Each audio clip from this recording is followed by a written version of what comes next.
I apologize for the terrible lighting. It's like the stroke of midnight, and I was like running around grabbing my filming supplies because I wanted to get this down before I forgot about it. Um, Middle of the night, I decided I wanted a midnight snack. I decided pickles would be good because they're not good for you, but they are low calorie. And I'm sitting in the kitchen trying to open up a jar of pickles, and I'm thinking to myself about the differences between men and women, as I am prone to do.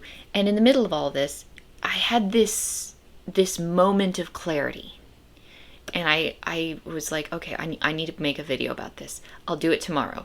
And then I realized I'm not going to do it tomorrow because I'm disorganized. I'm going to forget half of it midway through this video. So this is the best I can do while it's fresh in my mind. My brain is like a sieve. Every once in a while something pours into it and I get really excited, but then it pours right back out again. It's really annoying. I don't know if that's ADHD or just me being unlucky, but I can't remember anything. But the things that go through it sometimes can be really interesting. So I was thinking about 5 different things at once. That must be ADHD. That must be what ADHD is like. You're thinking about 5 different things, and then every once in a while, all 5 just kind of coalesce and line up, and it's like, oh my God. So, manosphere. In the manosphere, we're always talking about the differences between men and women. Always. It's always, men are like this, women are like that.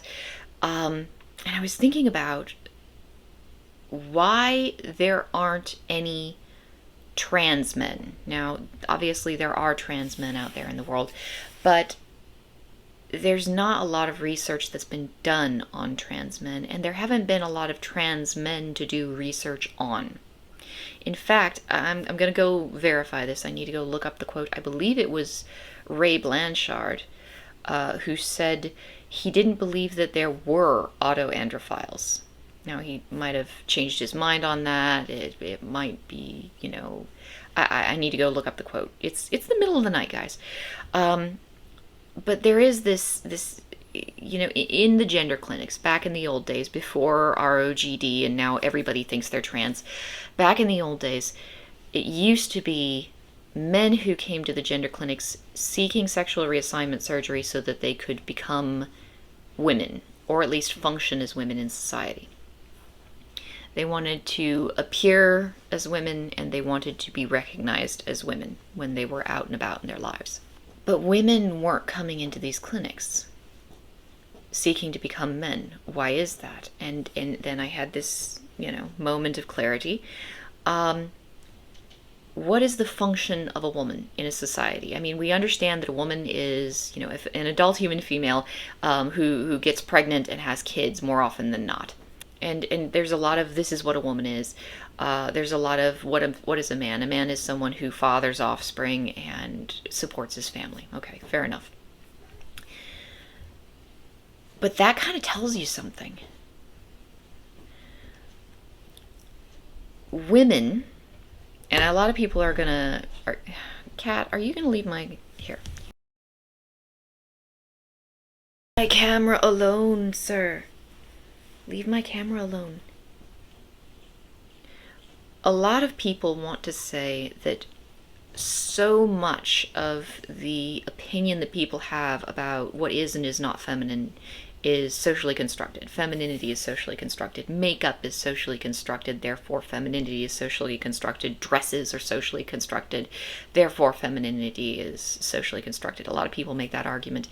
That's the view that a lot of people hold. Beauty is a social construct, and femininity is also a social construct.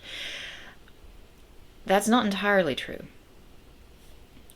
There's an overall theme, and I actually made a blog post about this a little while ago called "What is a Man?" I posted on Subscribestar, and I'm getting rid of my Subscribestar, so don't subscribe right now. I'm trying to bring it down. I have to fill out some paperwork, but yeah.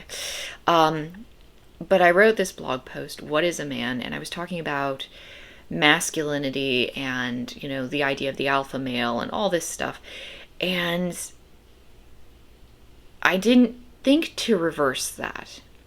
I didn't think to ask what is a woman. Like, there was the documentary What is a Woman, but really, what is femininity?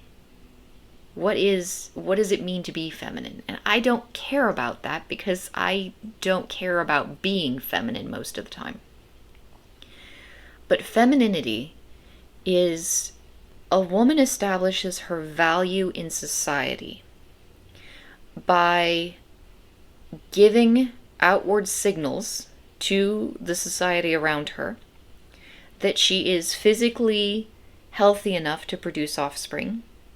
She's mentally stable enough to raise those offspring so that they'll be healthy in their lives. And, she has good genetics that she can pass on to those offspring. Those are the three things that women do. So if you look at a woman in that way, you can kind of get an idea of what a woman is in a society, any society. You drop a woman into any society, as long as she has these traits, regardless of what the society is like, those traits are going to alter slightly between society and society. If a good mother has to be able to, be a good fish filleter for her family, then a woman who can't fillet a fish well is not going to be a good mother. However, there's an overarching theme there. So she has to be physically beautiful, because this is how she signals to the outside world. One of the three things, that she is, number one, fit enough physically to go through the process of pregnancy to produce offspring.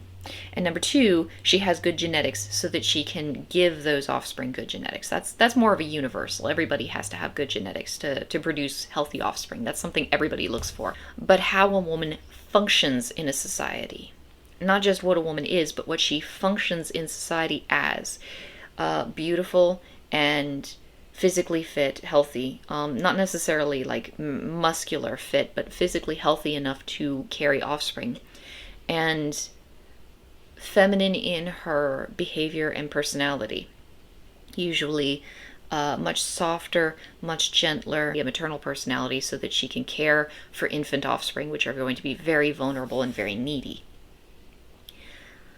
Women establish value in a society by demonstrating that they have these traits. How do they demonstrate that they have these traits? Well, most of the time it's by not being a loud, obnoxious asshole, not acting in a way that is uncomfortably masculine for the people around her. That's where the maternal part is covered. She's good, and usually that's easy enough. You just keep your mouth shut. And a lot of women complain about that, but it's true. And then the other part is physical. It's almost entirely physical. So a woman establishes value in her society in a large part through her physical appearance. Physical symmetry to demonstrate overall health and also good genetics. The hourglass figure, which demonstrates, again, health, capability to produce offspring, all these wonderful things. There's reasons for these things. These things don't exist in a bubble. They exist for reasons.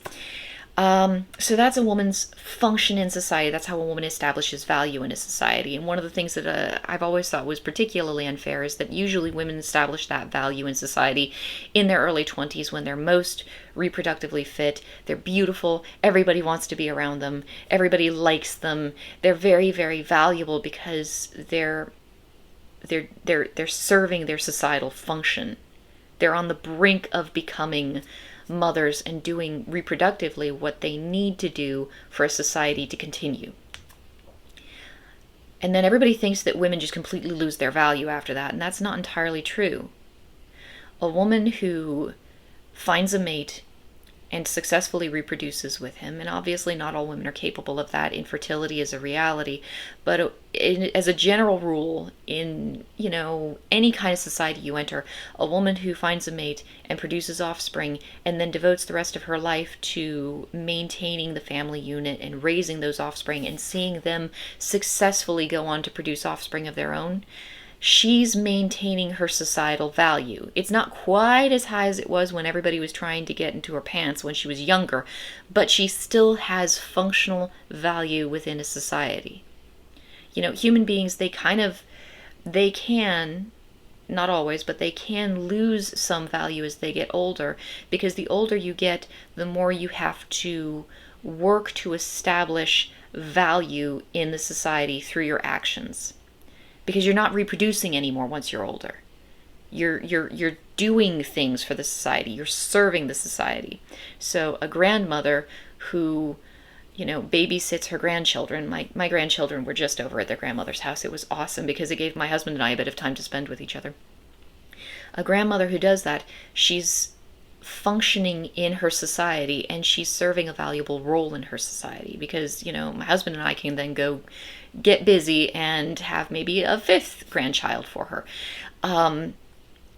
People don't just lose their value entirely. And one of the things that the manosphere is constantly criticizing in women is, the 40-year-old cat lady who never had any kids. That's a problem. That's a very unfortunate trend in our society, because it does happen, and then these women are left scrambling for a position in the society. You have a job, you earn money, but that's kind of where your value starts to taper off, and it can be a very emotionally painful for women who go through this process. And I mean, the world isn't black and white. It's not that simple, because I know women who struggle with their fertility. They did the best they could. They found a mate. They tried to have kids. It just didn't work out. They still have to find things in their life to give them societal function, and a sense of value for themselves, and just to fill up their time in life. And so maybe they adopt kids, or maybe they find something they're passionate about. For me, I'm very passionate about novel writing. So maybe in another lifetime, if I hadn't been capable of producing offspring, I might have thrown myself into novel writing and creating these works of art and putting those out into the world. Or maybe I would have thrown myself into charity, or, some sort of social cause. I tend to do that anyway. You have to have things to live for. You have to have a reason to wake up in the morning and get moving. And if you don't generate that for yourself and have something that's meaningful to you, you have problems. So that's women. Men. What is a man? What does a man do? How does a man function in society? Well, that's pretty straightforward, actually. Like, women's functioning in society gets a little vague and blurry, because our society is constantly saying that beauty is a social construct, and femininity is a social construct, and being a woman is a social construct, and, it's all just a social construct. Women don't actually exist. What is a man? A man's function in society is that he, number one, finds a female mate and produces offspring with her, and also that he goes out and he does things. So when I was watching What is a Woman, and this is kind of what sort of inspired me to write the blog post, What is a Man, there's this scene where he's talking with a bunch of Maasai people, and they're talking about what a man is, and I think they said something along the lines of, a man is a father. He fathers children, and he goes out and he provides for his family. Two functions of a man. Three functions, because you still have to have that genetic element. If he doesn't have good genes, it's going to be a problem. However, establishing good genes among men is not simply a physical matter. It's also an action. It's something men do. Men go out and they do things. Women, we tend to be physically limited by our reproductive process. We can't go out and do things. When you're a young woman, I was listening to this song. It was about old Viking sagas, shield maidens, all that wonderful stuff. And young women who have not yet chosen a mate and settled down, sometimes they go off and they do things with men that men do. And this isn't necessarily an unattractive thing, because the woman is out in the sphere of men, looking at all the men, sizing them up and picking out the one she wants. But also there's a demonstration of her health and freedom that comes along with that. Tomboys are socially acceptable because they're women who go into the men's sphere of existence, and they're seeking a mate frequently. They go out, they pick a mate out there, and then they can serve their function in society. A woman who is a tomboy is not necessarily doomed to be a failure as a functioning woman. When men go out and do things, they're serving their function in society and they're establishing their value in society. Women have inherent value in a society because of their beauty and their reproductive capacity. It's right there. If they don't exercise that value by reproducing, then they can find themselves at a point later on in life where they don't have any kids and they're not as young and pretty as they used to be, and suddenly people don't want them as much, and that can be really rough. Men don't have value in a society when they start out. Men are extremely expendable. It's unfortunate and something I actually complain about quite a lot. But men start off with a very blank slate. They don't have much. If they're very lucky, they're pretty, and women like them because they're good looking. But that's pretty much it. A man builds his value over time as he reaches adulthood, and then as he ages, he builds value, he builds worth, and he functions in society by doing this. And the whole goal, from a very basic societal standpoint, is that a man builds enough of a position and status and wealth for himself, because he has to be able to provide for a family, that he can attract a female mate, and then he can produce offspring, be a father, provide for his family, serve his function in society. So this whole long rant here, the whole point of all that, is to establish what a man's function in society is and what a woman's function in society is. You can argue with me about that, but it does tend to work that way frequently. There are always going to be outliers, there are always going to be people who break the rules, but as a general rule, this is what a woman is, this is what a man is. When you look at transgender people, what do they look like? How do they manifest that part of themselves? Transgender women, so men who wish to become women, they want to be feminine. They want to be soft. They want to be beautiful. They take estrogen to make them prettier and to make their skin softer. They get their beards lasered away. They try to look and act feminine. They're drawn frequently to the beautiful lacy clothes and the soft elements of femininity. They want to look pretty very often. And I mean, there are different types of trans women, so you can't assume they're all the same, but as a general rule, this is the direction they go.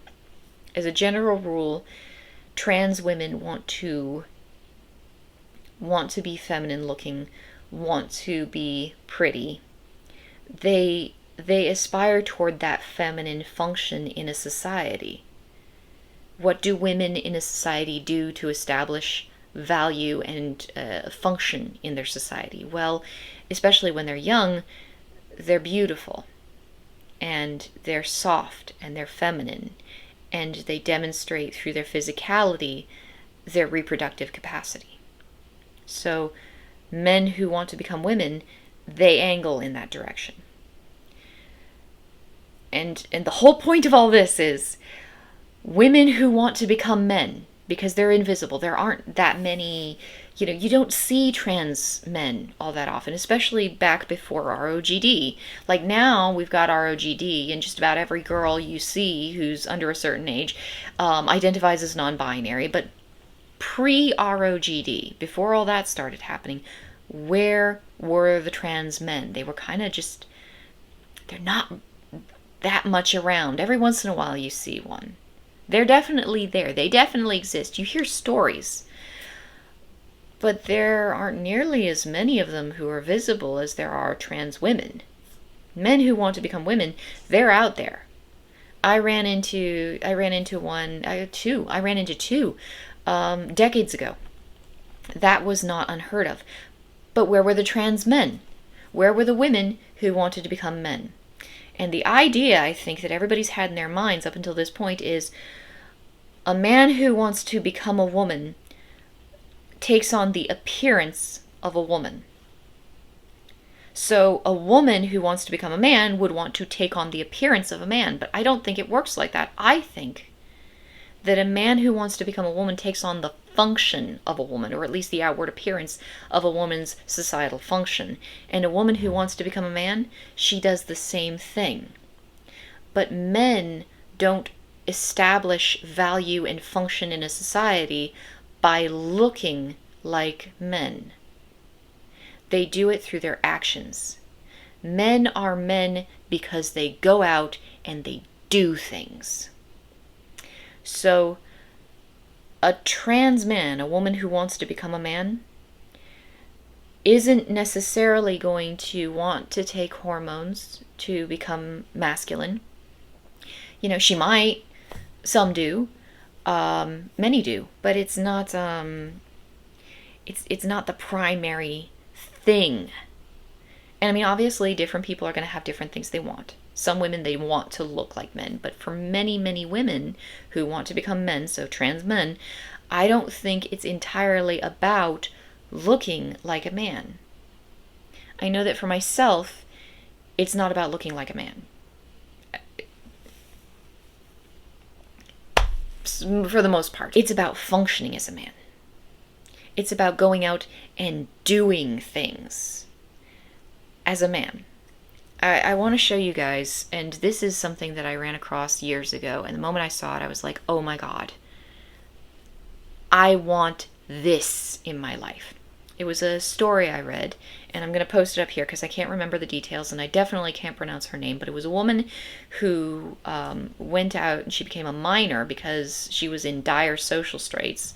Dire financial straits. She was just in a very desperate position, and so she went out and she became a minor, even though that was something that men did, and she was, you know, putting herself at great personal risk by doing this because she could get into a lot of trouble by being a woman in a mine with a bunch of men. It was a man's job. It was a man's place, and she went in there and she did it, disguised as a man, and she was very successful. And she does not identify as a man. She's not transgender. She was a woman who was in a really bad place in her life, and she needed to fix her very bad circumstances, and so she did this thing.